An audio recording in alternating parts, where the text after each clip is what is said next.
चले अब्दुल्ला से बात करते हैं। हेलो हेलो हेलो हेलो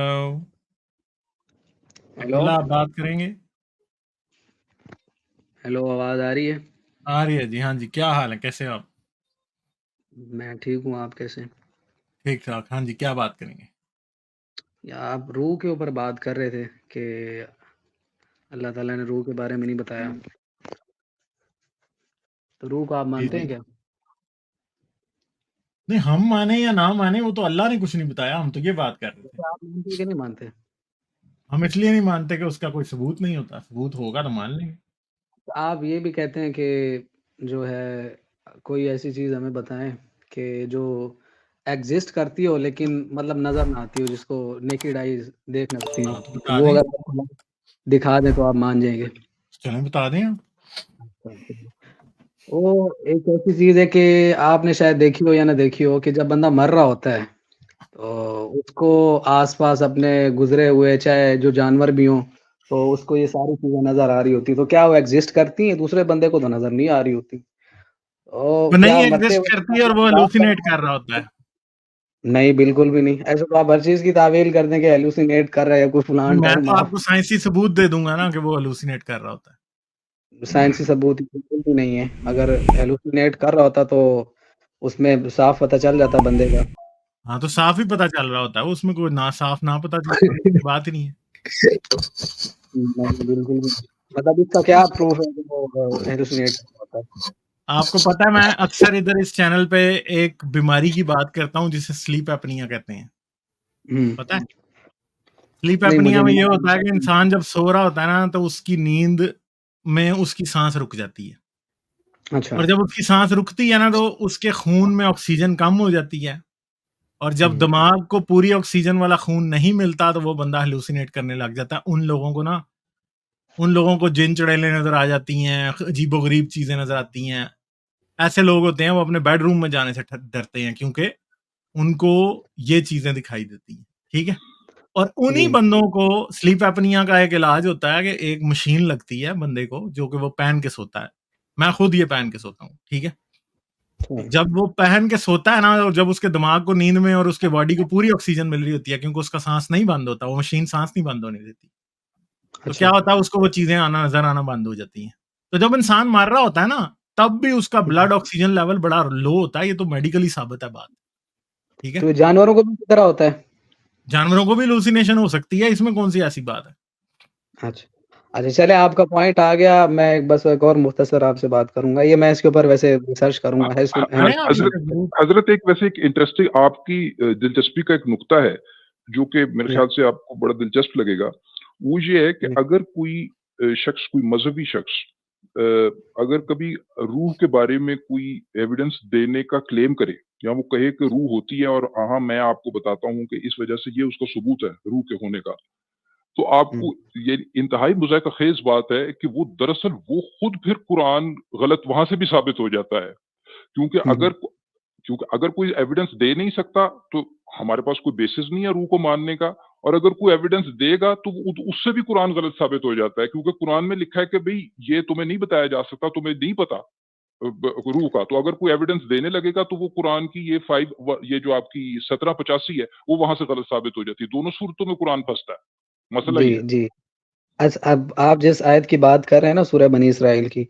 देखिए अल्लाह ताला ने हमें दुनिया में भेजा, आप चलें इससे इख्तिलाफ़ कर लें, मतलब जो हम इसका जवाब देते हैं वो ये है कि हमें अल्लाह ताला ने कोई रूह पे रिसर्च करने के लिए दुनिया में नहीं भेजा। उसने बोला है कि वमा खलक़तुल जिन्ना वल इंसा इल्ला लियअबुदून। तो हमें इबादत के लिए भेजा है, हमें मतलब उसने वो किसी चीज़ की रिसर्च करने के पीछे नहीं भेजा। अभी हम भी अगर साइंस तक आज जो पहुँचे हैं ना, तो वो अपनी ज़रूरियात के तहत पहुँचे हैं। अगर वरना ये बिल्कुल भी जो है ना हमारी एक ज़रूरत नहीं है। आप इससे हाँ, इख्तिलाफ़ तो कर आपको सकते हैं। मोबाइल यूज़ करने के लिए भी नहीं भेजा दुनिया में, क्यों करते हैं यूज़? गाड़ी करने के लिए भी नहीं भेजा, वो भी ना करें। तक़वा वला तामनु अलल इस्मि वल उद्वान के नेकी के कामों में आसानियाँ करो, मतलब एक आसानी के तौर पे हो जाती है। अब वो बात यहाँ से चेंज हो रही है, तो एक तो आपने हैलुसिनेशन का कह दिया है और दूसरी आपसे मैंने क्या कही थी? अच्छा ठीक है, चलें हैलुसिनेशन का आपकी किसी हद तक अब मैं इसके ऊपर जाके तहकीक करूँगा। और एक और चीज़ है, आप मतलब रूह को भी नहीं मानते और इस तरह की कुछ चीज़ें नज़र आएँ उसको भी नहीं मानते। मुझे एक बात बताएँ, मैं हालाँकि खुद इस तरह की मतलब जो कहानी है, वो मतलब उसको नहीं मानता कि जिन-जिन्नात वगैरह अगर से एग्ज़िस्ट करती भी हैं, मतलब मैंने कभी खुद उसको एक्सपीरियंस नहीं किया। लेकिन एक चीज़ मैंने एक्सपीरियंस की है, अगर आप मेरी बात पे यकीन करें तो, वो ये है कि जब हम किसी नुजूमी के पास जाते हैं ना, तो किसी को बताते हैं कि यार वो कहता है कि अपनी वालिदा का नाम बताओ और फिलान बंदे का नाम बताओ। आप यकीन नहीं जाने के वल्लाह कि वो पूरा उसके बारे में डिटेल बता देता है। मैंने इस चीज़ को खुद किया हुआ है, अगर आप मेरी बात का मज़ाक उड़ाना चाहें या जो मर्ज़ी करें। तो मैं ये कहना चाहता हूँ कि वो किस तरह कर लेता है। और फिर एक वो वाक़या एक और वो कभी मिलता है, आप सल्लल्लाहु अलैहि वसल्लम के दौर में एक सहाबी थे, तो मतलब जिसको लोग कहते थे दज्जाल है, दज्जाल है। तो हालाँकि नबी सल्लल्लाहु अलैहि वसल्लम के वो जब उनसे मुलाकात करवाई, तो वो आगे से कहते कि जो है ना, ये दिल की बातें पढ़ लेते हैं। तो नबी सल्लल्लाहु अलैहि वसल्लम ने उसको टेस्ट करने के लिए कहा कि तू किस तरह पढ़ सकता है? सोच मैं क्या इस टाइम सोच रहा हूँ। तो उन्होंने बताया कि सूरह ज़ुख़रुफ़ की एक आप आयत सोच रहे हैं धुएँ वाली। तो अगर इस तरह की कोई बात होती, तो उसको ये मुहद्दिसीन नक़ल ही ना करते, और वो भी किसी काफ़िर के खिलाफ। तो ये अनयूजुअल चीज़ें या मतलब जो अनसाइंटिफिक जिस चीज़ को आप कहते हैं कि नजूमी बंदे के हालात जान लेता है, पूरा बायोडाटा जान लेता है, ये वो किस तरह कर लेता है? मेरी मतलब ये अक्ल से एक बाहर चीज़ है, मुझे ये बता दें। और ये कोई कोई मज़ाक नहीं करता। अगर आप वाक़ई अगर मुख़लिस हैं ना, तो आप इस चीज़ को मानेंगे। वरना मैंने तो ये चीज़ एक्सपीरियंस की हुई है, काफ़ी बंदों के बारे में इस तरह का डेटा मालूम किया है। जो पहली पहले चीज़ हमारे मैंने पास नजूमी एक्सपर्ट कौन है, कौन बताएगा? यार आप आपकी ए, हँसी ए, बता रही है कि आप एक थोड़ा बहुत ऐस, इसके बारे में एक भी एक वो है। ऐसा इल्म जिसका कोई वजूद नहीं है, उसका कोई एक्सपर्ट भी नहीं हो सकता। मैं थोड़ा लेकिन क्या कहते हैं बीच में बात कर देता हूँ। मेरी आवाज आ रही है? जी, जी। हाँ जी सर, आ रही है। देखिए हजरत, ऐसा है मेरे भाई कि आपको ना पूरी सिद्क़ दिल से, सच्ची नीयत से और दयानतदारी से इन चीज़ों को इन्वेस्टिगेट करने की तरफ आपको जाना चाहिए और जल्दबाज़ी ना करें नताइज पर पहुँचने के लिए, ठीक है? जी, जी। आप इस बात को समझिए कि आप दुनिया के अंदर देखें कि क्या इन चीज़ों के ऊपर रिसर्च हुई है कि नहीं हुई? क्या इस तरह के क्लेम्स को इन्वेस्टिगेट करने की कोशिश की गई है कि नहीं की गई? पिछले तकरीबन हुँ। 60-70 साल से अगर आप जेम्स रैंडी के नाम से वाकिफ़ हैं, जेम्स रैंडी का तो इंतकाल हो गया, अब कुछ साल हुए, लेकिन उसकी अभी भी ऑर्गेनाइज़ेशन फाउंडेशन उसकी कायम है और तकरीबन 60-70 साल तक उसकी तरफ से ये चैलेंज था कि अगर किसी किस्म की कोई इस तरह की पैरानॉर्मल, कोई साइकिक, कोई किसी चीज़ को जान लेने वाली, कोई नजूमियों वाली कोई चीज़ हो तो उसको आके आप अंडर टेस्टेबल कंडीशंस डेमोंस्ट्रेट करें और उसने $1 मिलियन का प्राइज़ रखा हुआ था।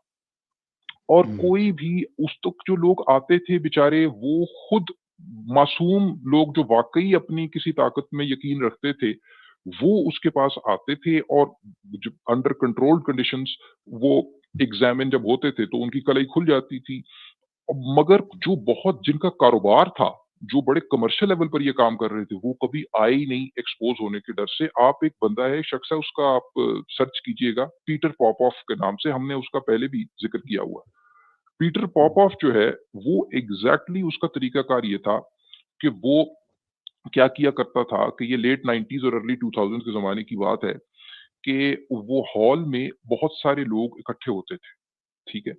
और रैंडमली किसी शख्स को कोई खड़ा होता था शख्स, तो वो उसकी ज़िंदगी के तमाम तर हालात, उसकी जो मुश्किलात हैं ज़िंदगी में, उसकी हुँ। सारा उसका बायोडाटा, उसकी बैकग्राउंड, किसी को आँखों का मसला है, किसी की आँखों में मोतिया उतरा हुआ है, किसी को और मसले-मसाइल हैं, किसी के वैसे कुछ घरेलू मसाइल हैं, वो सारे हुँ। मसाइल ऊपर-नीचे बगैर यानी माँ-बाप का नाम पूछे हुए, ठीक है, वो बता देता अच्छा। था, ठीक है? हुँ। वो बता देता था, ठीक है। सबसे पहले तो आपको ये सवाल करना चाहिए कि वो आदमी जो है, अगर आपसे माँ-बाप का नाम भी पूछ रहा है, अगर उसके पास वाक़ई कोई ताकत है, तो उसको तो ये सवाल भी नहीं पूछने की का एहतियाज नहीं होना चाहिए। इन सवालों के जवाबात का भी उसे मोहताज नहीं होना चाहिए। वो उसके पास तो ताकत है, उसके पास इल्म है। मगर मैं उनका आपको वो ज़रा रोल पीटर करता है पॉपॉफ तो। हाँ, पीटर पॉपॉफ का मैं आपको फिर बताता हूँ कि हुआ क्या।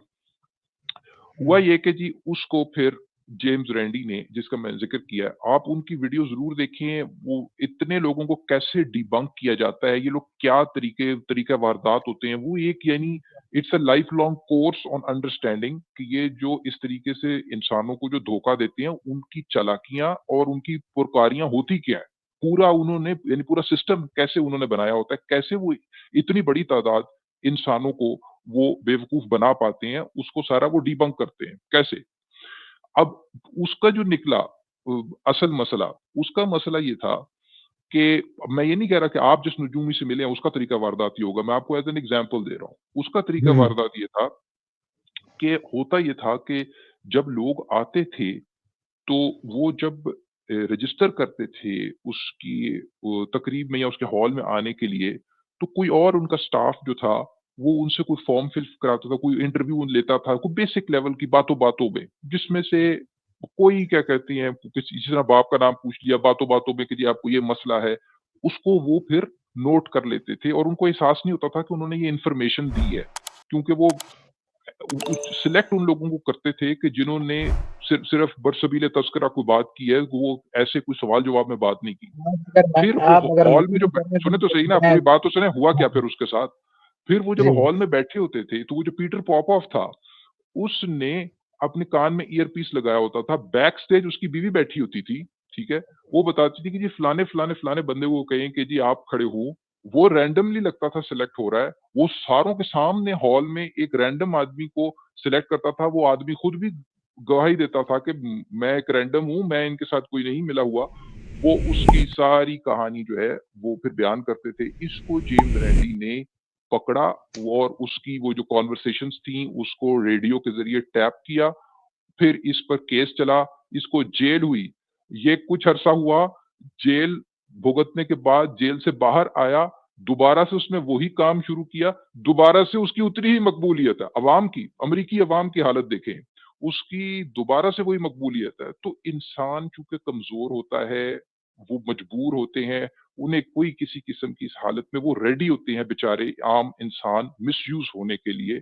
आपको सवाल करना है कि ये आदमी इस तरह के करतब दिखाकर कहीं मुझे मिसयूज़ तो नहीं कर रहा, कहीं मैं उनके हाथों में तो नहीं खेल रहा। इस तरह के सवालों से अप्रोच करें, हो सकता है कि ये इंतहाई चालाक और शातिर हो कि अभी तक आप उसकी चालाकी पकड़ नहीं सके, ठीक है? लेकिन आप इस बात को ओपन रखें कि हो सकता है कि ये अपनी चालाकी खेल रहा है। मुझे नहीं पता कि आपके साथ ये पर्सनल एक्सपीरियंस है, आपके हालात और वाक़यात उसने बयान किए या आपने दूसरे लोगों से सुना है। लाइक, शेयर और सब्सक्राइब करना मत भूलें। इसके साथ साथ आप मेरे चैनल को पेट्रियन पर सपोर्ट कर सकते हैं। पेट्रियन का लिंक वीडियो की डिस्क्रिप्शन में है।